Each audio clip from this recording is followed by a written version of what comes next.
Hi, ഞാനും മമ്മിയും പപ്പയും ആദംകുട്ടനും കൂടെ രാവിലെ ഒരു മാമോദിസ കൂടാൻ പോവുക കേട്ടോ. ശരിക്കും പറഞ്ഞു കഴിഞ്ഞാൽ എൻ്റെ അനിയത്തിൻ്റെ കൂടെ UK വർക്ക് ചെയ്യുന്ന ചേച്ചിയുണ്ട്. അപ്പം ആ ചേച്ചീൻ്റെ കൊച്ചിൻ്റെ മാമോദിസ കേട്ടോ.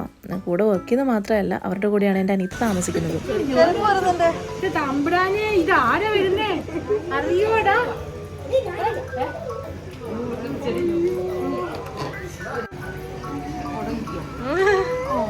എടാ അതങ്ങോട്ടാ കുഞ്ഞാവനെ കണ്ടോ? വന്നു നോക്കി.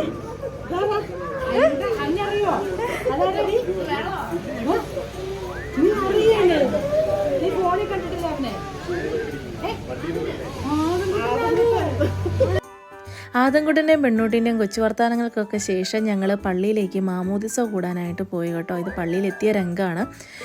ഞങ്ങൾ പള്ളീൻ്റെ അകത്ത് കയറി. കൊച്ചിറക്കനാണെങ്കിൽ ഭയങ്കര കരച്ചിലായിരുന്നു കേട്ടോ. മാമോദിസ ചെക്കൻ ശരിക്കും പറഞ്ഞു കഴിഞ്ഞാൽ അവനെ ഇവിടുത്തെ ക്ലൈമറ്റ് ഒട്ടും പിടിക്കുന്നില്ല എന്നൊന്നും. ചൂടും ആൾക്കാരും ഭയങ്കര ബുദ്ധിമുട്ടും കാര്യങ്ങളൊക്കെ ആയിരുന്നു. ഭയങ്കര കരച്ചിലായിരുന്നു കേട്ടോ.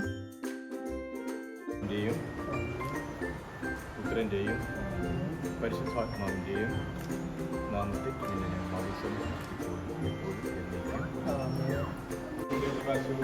നാടിന് മാതൃകമായി ദൈവമായി സഹായിക്കട്ടെ.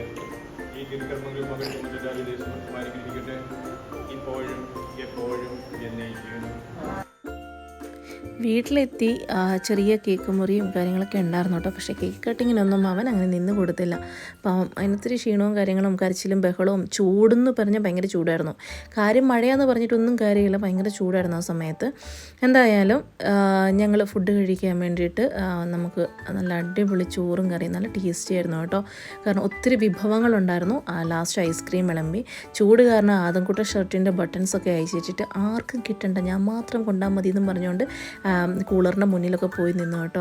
ശേഷം ഞങ്ങൾ ഞങ്ങളുടെ ചേച്ചീൻ്റെ വീട്ടിലേക്ക് പോയി. അതായത് എൻ്റെ ചേച്ചീൻ്റെ മമ്മീൻ്റെ ചേച്ചീൻ്റെ മകളുടെ വീട്ടിലേക്ക് ജസ്റ്റ് പോയിട്ട്, അവിടെ അടുത്താണ് അവരുടെ വീട്. അപ്പോൾ അവിടെയും കൂടി ഒന്ന് ജസ്റ്റ് കയറിയിട്ട് പോകാമെന്നൊക്കെ വിചാരിച്ച് ഞങ്ങൾ അവിടെ പോയി. ചെന്നപ്പോൾ ചേച്ചി ഉണ്ടായിരുന്നു, ചേച്ചീൻ്റെ ഫാദറിലെ ഉണ്ടായിരുന്നു കേട്ടോ. പിന്നെ കുഞ്ഞാവേ ഉണ്ടായിരുന്നു, ചേച്ചീൻ്റെ കുട്ടിയാണത്. നൂനു, ഞങ്ങളുടെ നൂനുപ്പെണ്ണാണ്. നൂനുപ്പെണ്ണും ഉണ്ടായിരുന്നു കേട്ടോ. സോ നൂനുപ്പെണ്ണ് ആദ്യം ഞങ്ങളെ കണ്ടപ്പോൾ മനസ്സിലായൊന്നുമില്ല. ഞങ്ങളെ കണ്ടിട്ടേ ഇല്ല നൂനുപ്പെണ്ണ്, അതുകൊണ്ടാണ് ഞങ്ങളെ കണ്ടിട്ട് മനസ്സിലായില്ല എന്ന് പറഞ്ഞത് കേട്ടോ. പക്ഷേ ആദംകുട്ടനുമായിട്ട് പുള്ളി ഭയങ്കര ടൈപ്പായി. പിള്ളേരല്ലേ എപ്പോഴും പിടിക്കത്തുള്ളൂ. സോ ആദംകുട്ടനാണെങ്കിൽ ഒരു കിൻഡർ ജോയും കാര്യങ്ങളൊക്കെ വാങ്ങിക്കൊണ്ടേ കൊടുത്തായിരുന്നു കേട്ടോ. അവളത് തിന്നുന്ന തിരക്കില്ല. പിന്നെ ചേച്ചിയാണെങ്കിൽ ഞങ്ങൾക്ക് റംബുട്ടാൻ മരത്തുനിന്ന് റംബുട്ടാനും കാര്യങ്ങളൊക്കെ പറിച്ചു തരും കേട്ടോ. അവിടെ അതൊക്കെ ഇഷ്ടംപോലെ ഉണ്ടായിരുന്നു. അപ്പം നമുക്ക് എന്താ പറയുക, അതിൻ്റെ കുറേ പച്ചയും കാര്യങ്ങളൊക്കെ ഉണ്ടായിരുന്നു കേട്ടോ. അങ്ങനെ ഞങ്ങൾ കുറച്ച് റംബുട്ടാനൊക്കെ പറിച്ചു. ആദംകുട്ടനും അവളും വാശി കാണിക്കില്ല കേട്ടോ. ആദംകുട്ടൻ എന്തോ സാധനം എറിഞ്ഞു കൊടുത്തു, അവൾ ചോദിച്ചപ്പോൾ കൊടുത്തില്ല കേട്ടോ. സോ അങ്ങനെ അവർ രണ്ടുപേരും വാശി. ഇവളാണെങ്കിൽ എപ്പോഴും അപ്പൂ കേട്ടോ വിളിച്ചുകൊണ്ട് നടക്കുന്നത് ആദംകുട്ടനെ. സോ പാവം ലാസ്റ്റ് സങ്കടമായിട്ടോ ഞങ്ങൾ പോകാൻ വേണ്ടി ഇറങ്ങിക്കഴിഞ്ഞ് കഴിഞ്ഞപ്പോൾ ഞങ്ങൾ ടാറ്റ ബൈ ബൈ പറഞ്ഞ് പോന്നു.